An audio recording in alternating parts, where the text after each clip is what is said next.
Hello नमस्कार दोस्तों। मैं अमित कुमार आप सभी का आपके अपने YouTube channel the brain education पर हार्दिक अभिनंदन करता हूं। आई होप सारे अच्छे होकर अपनी तैयारी को वैसे ही कंटिन्यू रख रहे होगे।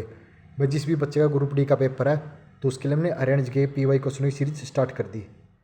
ये क्वेश्चन हरियाणा जीके के 2016 से लेके और 2025 तक जो भी सीटी का एग्ज़ाम होता ना वहाँ तक आपको सभी पीवाई क्वेश्चन इस वीडियो में कवर करवाए जाएंगे। डेली आपकी ये क्लास रात 8 बजे होगी और सिर्फ ये क्लास 10 मिनट की क्लास रहेगी जिसमें हम हरियाणा जीके के ये लगा लो 50 के आसपास क्वेश्चनों को कवर कर लेंगे। अगर आपने इस सेशन को अच्छे से कर लिया ना भाई हरियाणा जीके में आपका बहुत अच्छा स्कोर हो जाएगा। तो चलो अपनी क्लास की शुरुआत करते हैं। आज आपका पहला क्वेश्चन है, निम्नलिखित में से किसे हरियाणा का कालिदास कहते हैं। तो हरियाणा का कालिदास किसे कहा जाता है?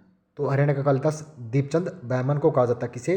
दीपचंद बैमन को हरियाणा का कालिदास कहा जाता है। आपका नेक्स्ट क्वेश्चन है, सोनीपत को हरियाणा का नगर कहते हैं। तो सोनीपत को हरियाणा का स्वर्ण नगर कहते हैं। कौन सा? स्वर्ण नगर किसे कहा जाता है? सोनीपत को। विज्ञान नगरी, विज्ञान नगरी अम्बाला जिले को विज्ञान नगरी कहा जाता है। आपका नेक्स्ट क्वेश्चन है, निम्नलिखित में से कौन सा चुनाव क्षेत्र हरियाणा के भिवानी जिले के अंतर्गत नहीं आता। तो इनमें से बताना कि भिवानी के अंतर्गत कौन सा नहीं आता। लोहारू ये भिवानी के अंतर्गत आता है, बांद्रा ये भी आता है, दादरी भी आता है, लेकिन मैम नहीं आता। मैम किसके अंतर्गत आता है? तो मैम रोहतक जिले के अंतर्गत आता है। भारत में राष्ट्रीय महिला दिवस प्रतिवर्ष खालिस्तान को मनाया जाता है। भारत में महिला दिवस प्रतिवर्ष 13 फरवरी को मनाया जाता है। कब? 13 फरवरी को मनाया जाता है। भारत का पहला एरोस्पोर्ट सेंटर हरियाणा के किस स्थान पर खोला गया। तो भारत का पहला एरोस्पोर्ट सेंटर कहाँ पे खोला गया? तो ये नारनौल में खोला गया। किसमें? नारनौल में। खालिस्तान को हरियाणा का वास्तुकार कहते हैं। तो हरियाणा का वास्तुकार किसे कहा जाता है? चौधरी बंसीलाल को। किसे? चौधरी बंसीलाल को हरियाणा का वास्तुकार कहा जाता है। तो आपसे बताओ हरियाणा का लौह पुरुष किसे कहा जाता है? आप सभी ने आंसर जरूर कमेंट करना कि हरियाणा का लौह पुरुष किसे कहा जाता है। सोनाकार रैली खालिस्तान जिले से गुजरती है। तो सोनाकार कहाँ से गुजरती है? तो ये गुरुग्राम जिले से गुजरती है। कौन से? गुरुग्राम जिले से गुजरती है। राज्यसभा में कुल कितने सदस्यों को राष्ट्रपति मनोनीत करता है। तो राज्यसभा में राष्ट्रपति कितनों को मनोनीत करता है? 12 को। 2011 की जनगणना के अनुसार हरियाणा का जनसंख्या घनत्व, तो 2011 में हरियाणा का जनसंख्या घनत्व कितना था? 573 व्यक्ति प्रति वर्ग किलोमीटर था।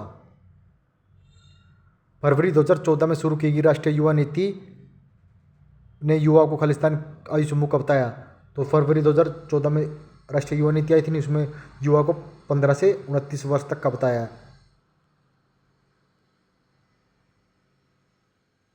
निम्न में से कौन सा जिला हरियाणा में अर्ध रेगिस्तानी मैदान के अंतर्गत नहीं आता। तो अर्ध रेगिस्तानी मैदान अंतर्गत के कौन कौन से आते हैं? सिरसा भी आता है, फतेहाबाद भी आता है और हिसार भी आता है, लेकिन करनाल जिला नहीं आता। भाई ये सिर्फ क्वेश्चन आपके 2016 से लेके 2025 तक पीवाई क्यू है हरियाणा जीके के, क्योंकि हरियाणा जीके में आपने सभी पता कि हरियाणा के एग्जाम में 90% पीवाई क्यू क्वेश्चन ही पूछे जाते हैं।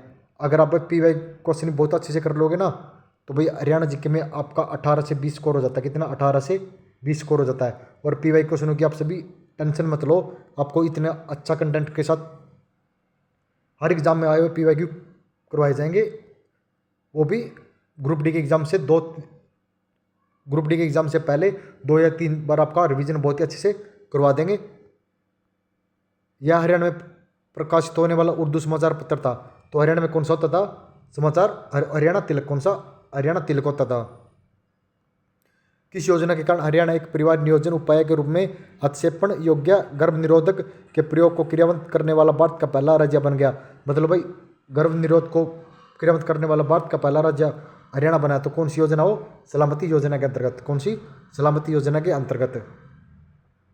रोहतक इस मॉडल ने 2017 में विश्व सुंदरी का खिताब जीता था। तो विश्व सुंदरी का खिताब 2017 में किसने जीता था?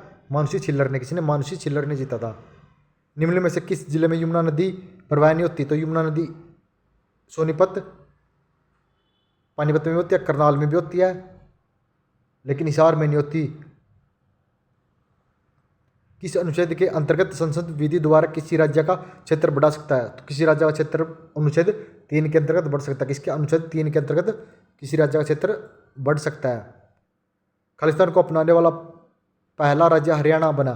तो हरियाणा पहला राज्य कौन सा बना है? महिला पुलिस स्वैच्छिक पहल को अपनाने वाला देश का पहला राज्य कौन सा बन गया? हरियाणा।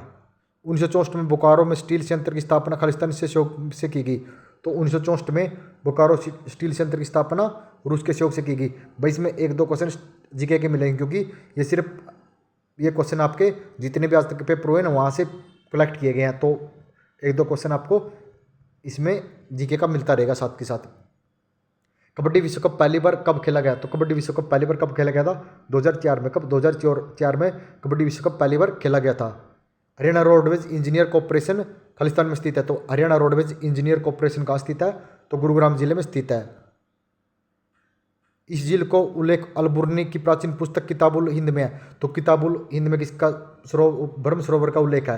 किसका? ब्रह्म सरोवर। ब्रह्म सरोवर कहाँ पे है? कुरुक्षेत्र जिले में, जहाँ पे हर साल गीता जयंती महोत्सव बनाया जाता है। मिर्जा अली जान की ताकत और बावली खालिस्तान में स्थित है। तो यहाँ पर बावली या बावड़ी एक ही है। किसकी? मिर्जा अली जान की। तो कहाँ पे? नारनौल। नारनौल कहाँ पे? महेंद्रगढ़ जिले में। हरियाणा का पहला परमाणु ऊर्जा संयंत्र कहाँ स्थापित किया गया? तो हरियाणा का पहला परमाणु ऊर्जा संयंत्र कहाँ पे स्थापित किया गया है? फतेहाबाद में। किसमें? फतेहाबाद में। फतेहाबाद कहाँ पे? फतेहाबाद के भी गोरखपुर में। कहाँ पे? गोरखपुर। कहीं पर गोरखपुर, यहाँ पर ऐसे मिलता है कि गोरखपुर परमाणु ऊर्जा संयंत्र कहाँ है? तो फतेहाबाद जिले में। नीति आयोग खालिस्तान को अस्तित्व में आता है। नीति आयोग कब आया था? 1 जनवरी 2015 को। कब आया था? 1 जनवरी 2015 को नीति आयोग अस्तित्व में आया था।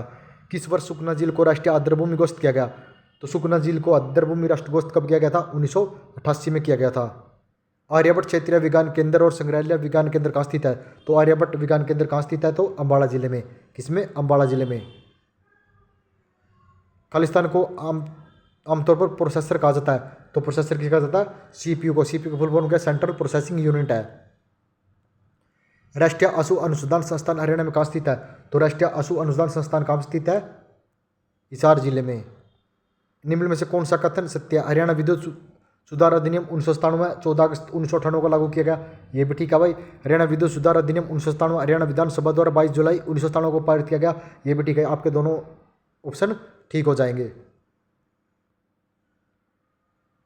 हरियाणा में सूर्य सम्मान खालिस्तान के क्षेत्र में दिया जाता है। तो सूर्य सम्मान किसके क्षेत्र में दिया जाता है?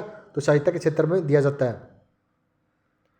निम्न में से किस राज्य ने उत्तम बीज पोर्टल लॉन्च किया जिसके तहत पारदर्शिता सहित गुणवत्तापूर्ण बीज उपलब्ध कराकर किसानों को लाभ दिलाया? तो कौन से राज्य ने? तो ये हरियाणा राज्य ने। कौन से ने? अपने हरियाणा राज्य ने। हरियाणा का यह बांध गुरुत्व बांध के नाम से जाना जाता है। तो वह गुरुत्व बांध हरियाणा का एक ही बांध कौन सा? अनंगपुर बांध। कौन सा? अनंगपुर बांध। तो आप सभी कमेंट करके बताना कि अनंगपुर बांध हरियाणा में कहाँ पे है, कौन से जिले में है। वर्तमान में हरियाणा राज्य सहकारी अपेक्स बैंक के अध्यक्ष कौन है? भाई इसका आंसर आप सभी ना कमेंट करना कि हरको के वर्तमान में अध्यक्ष कौन है। जो भी बच्चा अच्छे से तैयारी कर रहा है वो इसका आंसर जरूर कमेंट करेगा, हरको के अध्यक्ष कौन है। तराइन का दूसरा युद्ध कब हुआ? तो तराइन का दूसरा युद्ध 1191 में। पहला युद्ध दूसरा 1192 में और पहला 1191 ईस्वी में तराइन का युद्ध हुआ था। अब तक तराइन में कितने युद्ध है सब कमेंट करके जरूर बताना। तराइन कहाँ पे है? तराइन करनाल जिले के अंतर्गत आता है, जिसे तरावड़ी के नाम से भी जाना जाता है। रविंद्रनाथ टैगोर ने खालिस्तान की घटना के विरोध में दर्द और क्रोध से अभिव्यक्त के रूप में नाइटहुड की उपाधि त्याग दी थी। तो रविंद्रनाथ टैगोर ने जलियांवाला बाग हत्याकांड होने के बाद अपनी नाइटहुड की उपाधि त्याग दी थी। भाई आई होप आपको ये क्वेश्चन अच्छे लगे होंगे। भाई अगर आपको ये क्वेश्चन अच्छे लग रहे हैं तो भाई प्लीज़ लाइक शेयर और कमेंट करके जो बताना कि सर हमें क्वेश्चन अच्छे लग रहे हैं। सिर्फ आपको डेली का 10 मिनट का सेशन मिलेगा रात को 8 बजे। ये सिर्फ एक हरियाणा जीके की डोज मिलेगी आपको 10 मिनट की, जिसमें आप पीवाई के क्वेश्चन को अच्छे से कर लोगे। भाई कोई भी ना 10 मिनट में आपको कोई भी 50 क्वेश्चन का रिविजन नहीं करवाएगा, सिर्फ हम करवा रहे हैं। तो आपका भी थोड़ा सा सहयोग चाहिए हमें कि हमें भी थोड़ा सा लाइक शेयर और सब्सक्राइब करके हमें भी सपोर्ट करो। मिलते हैं नेक्स्ट वीडियो में जल्दी ही। जय हिंद, जय भारत।